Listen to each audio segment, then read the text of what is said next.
Hello guys, good morning. Welcome back again. उसके होने से तो शुरू करते हैं सीधा स्टोरी से।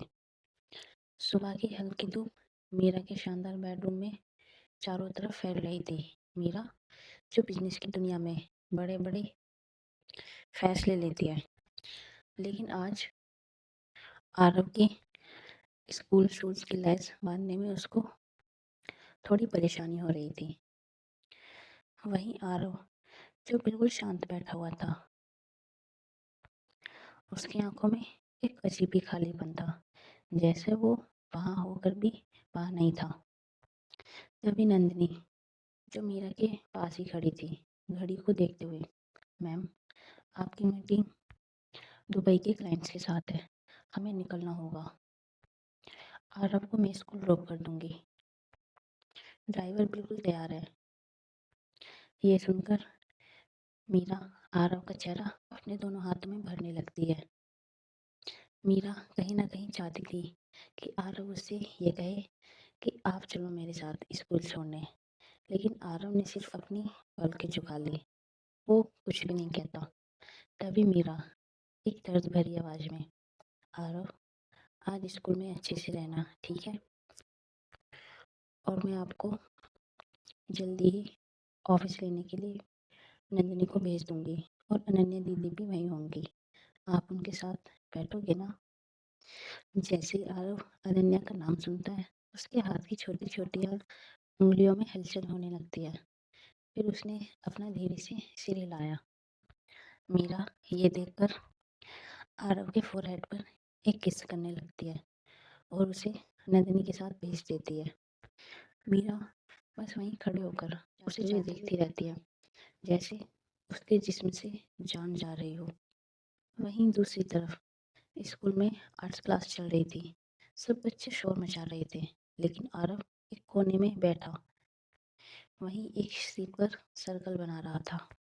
वही सर्कल जो उसने अनन्या की हथेली पर बनाया था। तभी एक शरारती बच्चे ने आकर आरव की ड्राइंग शीट छीन ली और उसको फाड़ दिया। और वो बच्चा आरव को छेड़ते हुए, तू बोलता क्यों नहीं है? क्या तू गूंगा है? आरव जैसे ही सुनता है, उसकी ब्रीथ हैवी होने लगती है, मानो उसका सुकून छिन गया हो। उसने गुस्से से, या कह सकते हैं डर की वजह से, पास रखे एक मिट्टी के पॉट को जमीन पर जोर से फेंक दिया। पॉट फेंकने की वजह से उस पॉट के टुकड़े टुकड़े हो गए, जिसका एक टुकड़ा आरव के अपने ही हाथ पर लग गया था। चोट लगने के बाद भी वो चिल्लाया नहीं, रोया नहीं, बस जमीन पर बैठकर कांपने लगा। आरव का डर इतना बढ़ चुका था कि वो रो भी नहीं पा रहा था। बस उसकी आंखों से आंसू निकले जा रहे थे। वहीं दूसरी तरफ ऑफिस में मीरा एक इम्पोर्टेंट प्रेजेंटेशन दे रही थी कि तभी बाहर खड़ी नंदिनी के फोन पर एक कॉल बज उठा है। कॉल आरव के स्कूल से उसके प्रिंसिपल का कॉल था। तभी नंदिनी, हेलो। और वो बड़ी शॉक्ड होते हुए, क्या आरव? जी जी, मैं अभी आती हूँ। और उसके बाद नंदिनी का चेहरा बिल्कुल सफ़ेद पड़ गया था। वो तुरंत भागकर मीरा के कैबिन में जाती है। मीरा ने जैसे ही नंदिनी की आंखों में डर देखा, उसका दिल बैठ गया। तभी मीरा मीटिंग को बीच में छोड़ते हुए, नंदिनी, क्या हुआ? आरव ठीक है? तभी नंदिनी, मैम, स्कूल से कॉल आया है। आरव ने वहाँ पर कुछ तोड़ दिया है और वो अपने पास किसी को आने नहीं दे रहा है। वो बहुत ज़्यादा डर गया है। प्रिंसिपल मैम कह रही हैं कि वो बेहोश होने की हालत में है। मीरा जैसे ही ये सुनती है, उसके हाथ से फाइल छूटकर जमीन पर गिर जाती है। तभी मीरा, नंदिनी, चलो अभी के अभी। वहीं दूसरी तरफ जब तक मीरा और नंदिनी स्कूल पहुंचते, तब तक आरव को एक मेडिकल रूम में रखा गया था। वो एक कोने में सिमट कर बैठा हुआ था, अपने कान बंद किए हुए, जैसे वो इस दुनिया की आवाज़ सुनना ही नहीं चाहता हो। मीरा तुरंत अंदर भागते हुए आती है और वो बस आरव का नाम लेकर पुकार रही थी, आरव, आरव, देखो मेरी तरफ। लेकिन जैसे ही आरव मीरा को देखता है, वो और भी ज़्यादा चीखने लगता है, वो भी बिना किसी आवाज़ के। वो मीरा को उस मोमेंट पर पहचान नहीं रहा था। उसे लग रहा था कि हर कोई उसे दुख पहुंचाने आया है। मीरा का दिल आरव को इस तरह देखकर छलनी हो गया। उसे अपनी ही परवरिश आज हारती हुई साफ दिख रही थी। तभी मीरा रोते हुए, नंदिनी, ये मुझसे डर क्यों रहा है? ये मेरा सब कुछ है और ये मुझसे दूर भाग रहा है। मैं क्या करूं? तभी नंदिनी, मैम, एक बार अनन्या को फोन करें, शायद वो उसे संभाल सके। मीरा जैसे ही सुनती है, वो कुछ सेकंड के लिए रुक जाती है। एक पल के लिए उसकी ईगो, उसकी सीईओ वाली पर्सनालिटी ने उसे रोकना चाहा, पर अगले ही पल आरव को देखते हुए उसने अपने कांपते हुए हाथों से अनन्या को फोन लगाया। तभी मीरा फोन पर, अनन्या, मुझे तुम्हारी ज़रूरत है। आरव को तुम्हारी ज़रूरत है। प्लीज़ स्कूल आ जाओ, बहुत तकलीफ में है। और फ़ोन रखने के 15 मिनट बाद ही अनन्या भागते हुए वहाँ पहुँच जाती है जहाँ पे आरव पहले से ही था। अनन्या ने देखा कि मीरा दूर खड़ी रो रही है और आरव कोने में बैठा हुआ बहुत तेज कांप रहा है। अनन्या ये देखकर कोई सवाल नहीं करती, कोई शोर नहीं करती। वो धीरे से ज़मीन पर बैठ जाती है, आरव से थोड़ी दूर लेकिन उसके पास। तभी अनन्या बहुत ही धीरे से, आरव, आज आपने मुझे बताया नहीं कि आपने कौन सा कलर चूज़ किया है। मैंने ऑफिस में जिस पेपर पे आपने ए बनाया था उस पेपर को संभाल के रखा हुआ है। क्या हम चले यहाँ से? आरव अनन्या की आवाज़ सुनकर धीरे से अपने कानों पर से हाथ हटाने लगता है और वो अनन्या की तरफ देखने लगता है। अनन्या ने अपने हाथ आरव को ऐसे देखकर आगे बढ़ा दिए। वो वही हाथ आगे करती है जिस पर आरव सर्कल बनाता है। आरव धीरे धीरे सरकता हुआ अनन्या के पास आ जाता है और अपना सर अनन्या की गोद में रख देता है। आरव का शरीर अब शांत हो रहा था। वहीं मीरा और नंदिनी, जो ये सब दूर खड़े होकर देख रही थी। तभी मीरा नंदिनी से, नंदिनी, जो काम मैं 3 सालों में नहीं कर पाई, वो इस लड़की ने 5 मिनट में कर दिया। मैंने उसे बचपन से देखा है और उसकी रूह का सुकून अनन्या के पास ही है। आज मुझे समझ आया है, रिश्ते खून से नहीं, एहसास से बनते हैं। वहीं आरव, जो अनन्या के हाथ की उंगली को पकड़ लेता है और एक गहरी सांस लेता है, जैसे वो अब सेफ हो। मीरा, जो वहीं खड़ी रही, एक खुशी और दर्द के संगम में। कुछ देर बाद स्कूल के गेट के बाहर मीरा की बड़ी गाड़ी खड़ी हुई थी। आरव, जो अभी भी अनन्या का हाथ थामे हुआ था, जैसे छोड़ना ही नहीं चाहता हूँ। वही मीरा, जो अभी भी, जो देख पा रही थी आरव के चेहरे पर डर साफ। तभी मीरा अनन्या की तरफ मुड़ते हुए थोड़ी झिझक के साथ, अनन्या, आज जो हुआ उसके बाद मैं आरव को अकेला नहीं छोड़ना चाहती। क्या अ, क्या तुम आज रात हमारे घर चल सकती हो? मैं जानती हूँ ये तुम्हारी जॉब का हिस्सा नहीं है, पर आरव को तुम्हारी ज़रूरत है। अनन्या जैसे मीरा का ये प्रस्ताव सुनती है, वो पहले आरव की मासूम आँखों को देखने लगती है और फिर एक बार मीरा को। तभी अनन्या, मैम, मुझे कोई एतराज़ नहीं है, पर मुझे मेरी माँ से पूछना होगा, वो मेरी फ़िक्र करेंगी। और यह कहते हुए अनन्या वहीं खड़ी होकर अपना फ़ोन निकालकर अपनी माँ को कॉल लगाने लगती है और वो थोड़ी दूर जाकर अपनी माँ से बात करने लगती है। वहीं मीरा और नंदिनी, जो दूर से ही खड़े होकर उसको देख रहे थे। वहीं अनन्या फ़ोन पर, माँ, वो मीरा मैम का बेटा है ना आरव, आज स्कूल में उसका एक एक्सीडेंट हो गया, वो बहुत डर गया था। मैम कह रही हैं कि मैं आज उनके घर रुकूं। हाँ माँ, वही बच्चा जिसके बारे में मैंने आपको बताया है। वहीं फ़ोन की दूसरी तरफ अनन्या की माँ, बेटा, तूने बताया था ना कि वो बच्चा कितना अकेला है, अगर उसे तेरी ज़रूरत है तो तू ज़रूर जा उसके पास। यह एक पुण्य का काम है।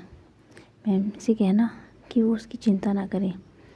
अनन्या स्माइल करते हुए फ़ोन रख देती है और वो मीरा की तरफ देखने लगती है और उसके पास जाकर कहती है, माँ मान गई मैम।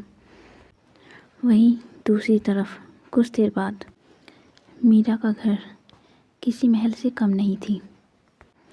हर चीज़ एकदम परफेक्ट, लेकिन हर तरफ एक अजीब सी खामोशी थी।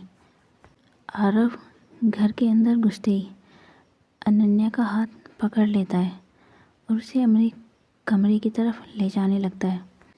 वहीं नंदिनी और मीरा जैसे ही दोनों को देखते हैं वो उनके पीछे पीछे जाने लगते हैं। जैसे ही आरव और अनन्या रूम के अंदर एंटर करते हैं, अनन्या पहले तो उस रूम को बहुत ध्यान से देखती है, एक एक चीज़ अपनी जगह रखी हुई, जैसे यहाँ कोई बच्चा ना रहकर कोई समझदार इंसान रहता हो। वहीं आरव अनन्या का हाथ पकड़कर उसे अपने छोटी सी बेड पर बिठा देता है। तभी अनन्या, अरे वाह आरव, इतने सारे खिलौने, पर क्या आपको पता है मेरा फेवरेट कौन सा है? आरव जैसे ही ये सुनता है वो अपनी सवालिया नज़रों से अनन्या को देखने लगता है। तभी अनन्या, ये छोटा सा पेपर प्लेन ये तुमने बनाया है? अच्छा ठीक है, हम मिलकर इसको उड़ाते हैं, देखते हैं ये कहाँ तक जाता है।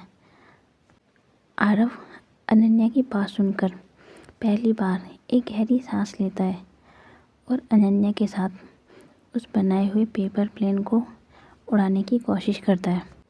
दोनों के बीच की कन्वर्सेशन धीरे धीरे अब खुलने लगी थी। तभी आरव बहुत ही हल्की और टूटी फूटी आवाज़ में, दीदी डर। तभी अनन्या आरव के नन्हे हाथों को थामते हुए, डर? अरे आरव, डर तो एक बादल जैसा होता है, आता है और फिर चला जाता है। जब डर लगे ना तो बस मेरी हथेली पर वो सर्कल बना देना, फिर डर भाग जाएगा। देखो मैं यही हूँ ना। आरव ये सुनते हुए अनन्या की तरफ को बस देखता रहता है और अपना सर उसके कंधे पर टिका देता है। वो अनन्या से कुछ कहता तो नहीं है, पर उसकी आंखों में अब बहुत सुकून था। वही मीरा जो रूम के डोर पर खड़े होकर ये सब देख रही थी, उसने देखा कि अनन्या कैसे बिना किसी दिखावे के आरव के दिल में जगह बना रही है। तभी नंदिनी जो मीरा के ठीक पीछे ही खड़ी हुई थी और वो बस मीरा के चेहरे को पढ़ने की कोशिश कर रही थी। मीरा जो हमेशा स्ट्रिक्ट और रूड रहती है, उसके चेहरे पर एक सॉफ्ट स्माइल थी। उसकी आंखों में वो चमक थी जो तब आती थी जब कोई खोया हुआ खजाना उसे मिल जाता था। वही नंदिनी मीरा को देखते हुए बहुत धीरे से, मैम आज आप बहुत खुश लग रही हैं। नंदिनी की आवाज़ सुनते ही मीरा नंदिनी की तरफ मुड़ते हुए और थोड़ा शायद ब्लश कर रही थी। नंदिनी, क्या मैं पहले कभी ऐसा फील कर पाई हूँ? मुझे आज ऐसा लग रहा है जैसे मेरे घर में म्यूज़िक प्ले हो रहा हो। आरव की वो आवाज़, दीदी मेरे कानों में अमृत की तरह घुल रही है। मैं अनन्या से जल नहीं रही। नंदिनी मैं उसकी शुक्रगुज़ार हूँ। नंदिनी मैंने अपने आप को पहली बार इतने सुकून में महसूस किया है। मैं आज सिर्फ मीरा खन्ना नहीं, द CEO मीरा खन्ना, आज मैं सिर्फ मीरा हूँ। और यह कहते हुए मीरा एक बार फिर आरव और अनन्या की तरफ देखने लगती है। अनन्या अब आरव को एक पुरानी स्टोरी सुना रही थी और आरव की आंखें धीरे धीरे बंद होने लगी थी। वहीं कुछ देर बाद आरव जो अब सो चुका था, अनन्या ने उसे एक ब्लैंकेट उड़ाया और धीरे से वहाँ से उठने लगी। मीरा जो अब आरव के रूम में एंटर कर चुकी थी और वो धीरे से अनन्या के पास आकर खड़ी हो जाती है। तभी मीरा, अनन्या तुमने आज जो किया है उसके लिए मेरे पास शब्द नहीं है। आज से तुम इस घर का हिस्सा हो, सिर्फ एक एम्प्लॉय नहीं। तभी अनन्या, मैम आरव को बस थोड़ी सी वक्त और एक दोस्त की ज़रूरत है, वो बहुत प्यारा बच्चा है। मीरा जैसे ये सुनती है, वो पता नहीं क्यों लेकिन अनन्या के हाथ को थाम लेती है।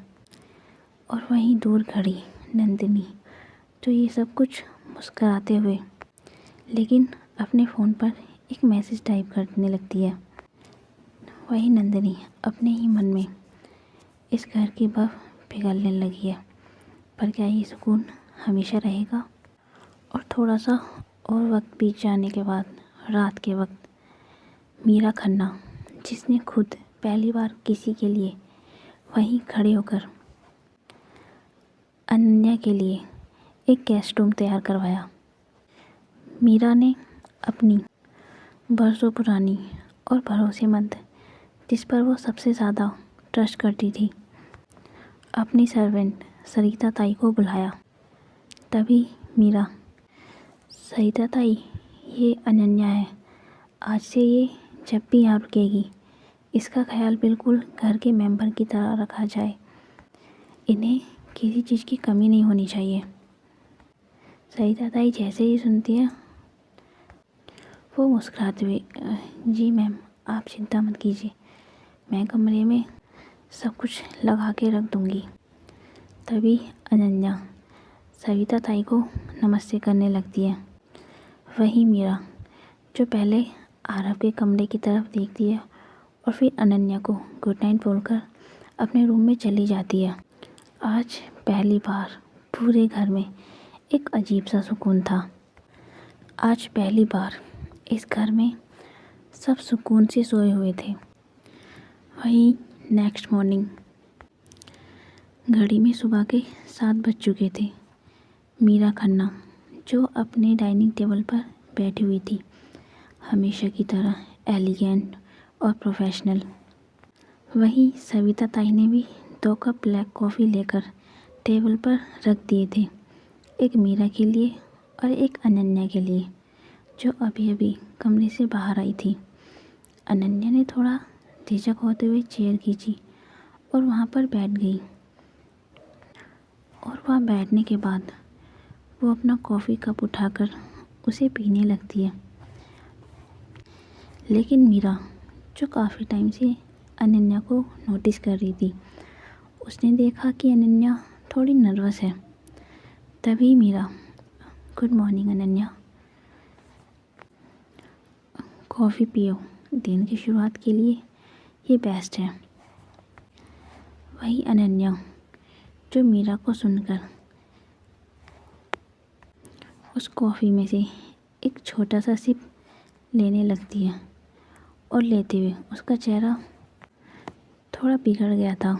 उसने पूरी कोशिश की थी कि वो अपना बुरा मुंह ना बनाए, पर वो कड़वाहट उससे बर्दाश्त ही नहीं हो रही थी, क्योंकि अनन्या कॉफ़ी नहीं पीती, वो तो बस चाय पीती है और मीरा से ये कह नहीं सकती थी। कुछ भी हो, आखिर है तो वो उसकी बॉस ही ना। उसने जैसे तैसे करके 2 सिप लिए ही थे कि वो धीरे धीरे करके कप को वापस प्लेट में रख देती है। तभी अनन्या बहुत धीरे से लेकिन डरते हुए, मैम सॉरी, पर क्या मुझे थोड़ी चाय मिल सकती है? मुझे इस कड़वी कॉफ़ी की आदत नहीं है। अनन्या ये बात इतने डर से कहती है कि पता नहीं, जैसे उसकी नौकरी का ये आखिरी दिन ही हो। वही मीरा, जो देख रही थी कि कैसे अनन्या ने बच्चों की तरह अपना मुंह बनाया हुआ है, अनन्या को इस तरह से देखते हुए मीरा के चेहरे पर एक हल्की सी मुस्कुराहट आ जाती है।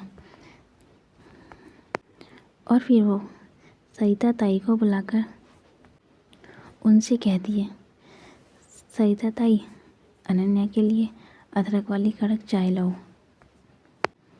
खन्ना हाउस में आज किसी ने पहली बार कॉफ़ी को रिजेक्ट किया है, ये देखकर अच्छा लगा। कि तभी ऊपर से धीरे धीरे करके आरव नीचे आने लगता है। उसने अभी भी अपनी स्कूल की यूनिफॉर्म नहीं पहनी हुई थी, वो अभी भी अपने नाइट सूट में ही था। मीरा जैसे ही आरव को देखती है, उसकी नज़रें आरव पर टिक जाती है। उसे लगा आरव उसके पास आएगा, लेकिन आरव अपने छोटे छोटे पैरों से चलता हुआ पहले अनन्या के पास जाता है। वहीं आरव अनन्या का हाथ पकड़कर हल्की लेकिन साफ आवाज़ में गुड मॉर्निंग अनन्या दीदी। मीरा जैसे ही आरव की आवाज़ सुनती है, वो तो मानो वहीं जम सी जाती है। उसका कॉफ़ी का कप वहीं हवा में रुक जाता है। वहीं आरव, जिसने मीरा की तरफ अभी तक एक बार भी नहीं देखा था, जैसे वो वहाँ पर हो ही नहीं हो।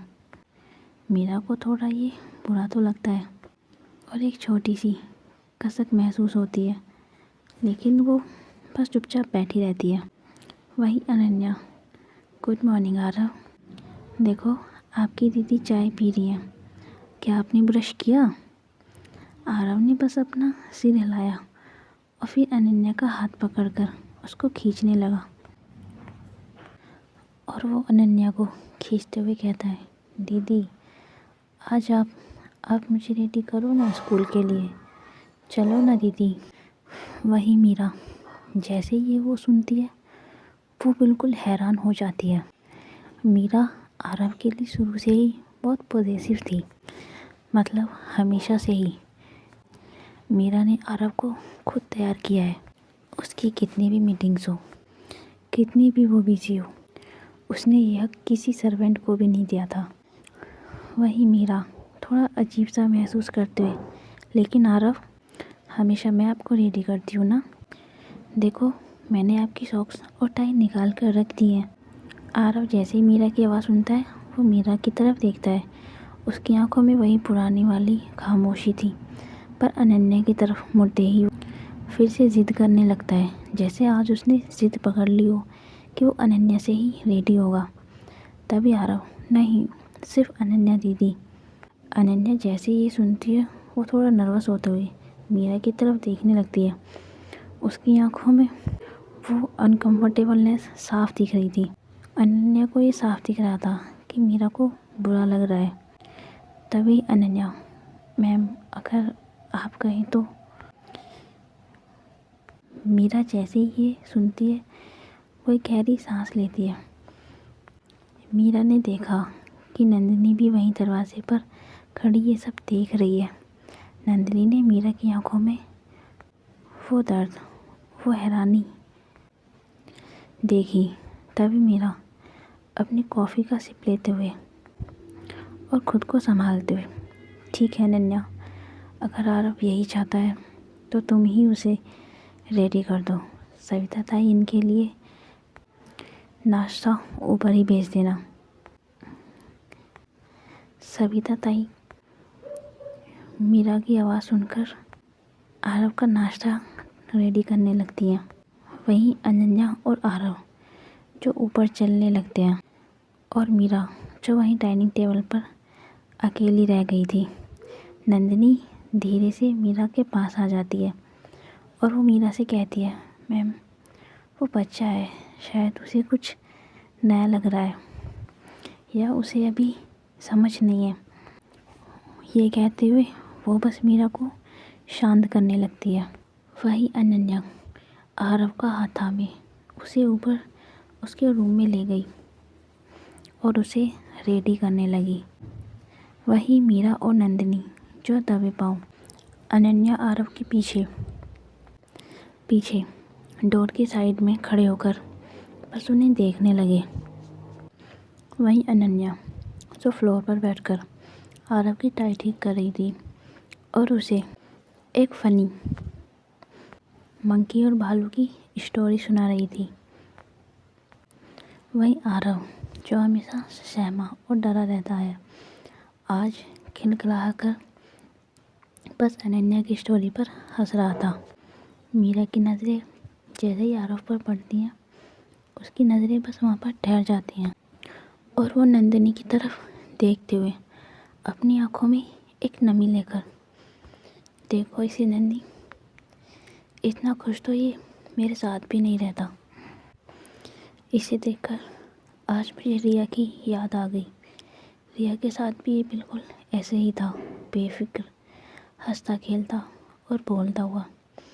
उसके जाने के बाद जैसे इसकी ज़ुबान को ताला ही लग गया हो, जैसे इसकी आवाज़ ही छिन गई हो। पर आज अनन्या में मुझे वही रिया की परछाई दिख रही है।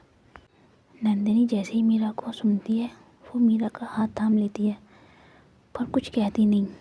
रिया का नाम खन्ना हाउस में एक दफन राज की तरह था, जैसे आज अनन्या की मौजूदगी ने आज दोबारा ज़िंदा कर दिया था। और कुछ ही देर बाद आरव अपने स्कूल के लिए निकल जाता है। मीरा भी अपने पुराने रूप में, दी CEO मोड में वापस अपनी कंपनी आ जाती है। और अनन्या भी वहीं अपने डेस्क पर फाइल मैनेज कर रही थी। वहीं मीरा, जिसका ध्यान बार बार मिरर वॉल से सीधा अनन्या पर जा रहा था। तभी पास खड़ी हुई नंदिनी, मैम, दुबई क्लाइंट्स हमारे डिज़ाइन से खुश हैं, पर उन्हें थोड़ा और लोकल टच चाहिए। हमें आज रात तक रिपोर्ट्स फाइनलाइज करनी होंगी। मीरा ये सुनकर अपना सिर हिला देती है, पर उसकी नज़रें सिर्फ अनन्या पर थी, जो बड़े ध्यान से अपने काम कर रही थी। मीरा को अब अनन्या एक एम्प्लॉय से ज़्यादा आरव की ज़िंदगी लगने लगी थी।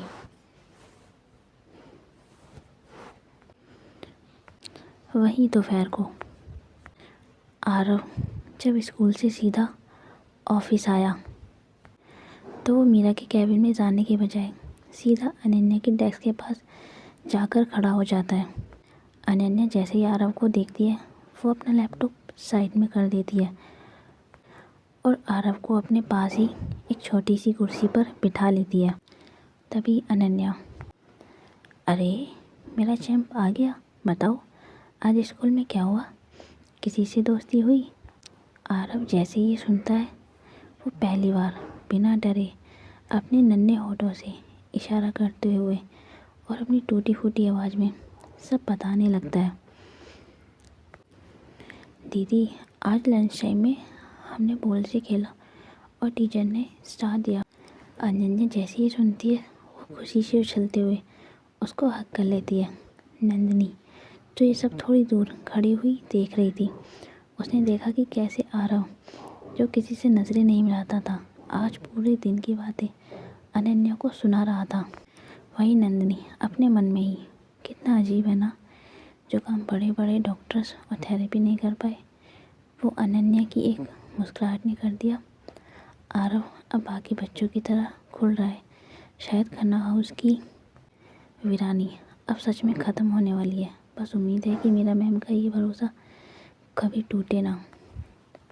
वही मीरा, जो अपने कैबिन के अंदर से ये सब नज़ारा देख रही थी, उसने देखा कि कैसे आरव अनन्या को अपनी स्कूल डायरी दिखा रहा है। मीरा के दिल में एक सुकून था, पर रिया का नाम उसके जहन में बार बार गूंज रहा था। ऑफिस में काम का बोझ है, पर मीरा खन्ना का ध्यान फाइल में नहीं है।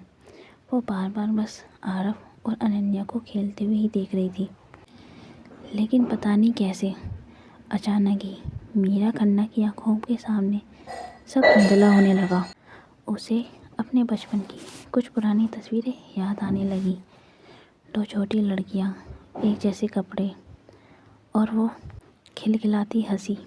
मीरा जैसे ही सोचती है, उसके फेस पर एक नेचुरल स्माइल आ जाती है। तो गाइस, आज के लिए इतना ही। मिलते हैं नेक्स्ट पार्ट में। तब तक आप अपना और अपने चाहने वालों का ध्यान रखें। बाय।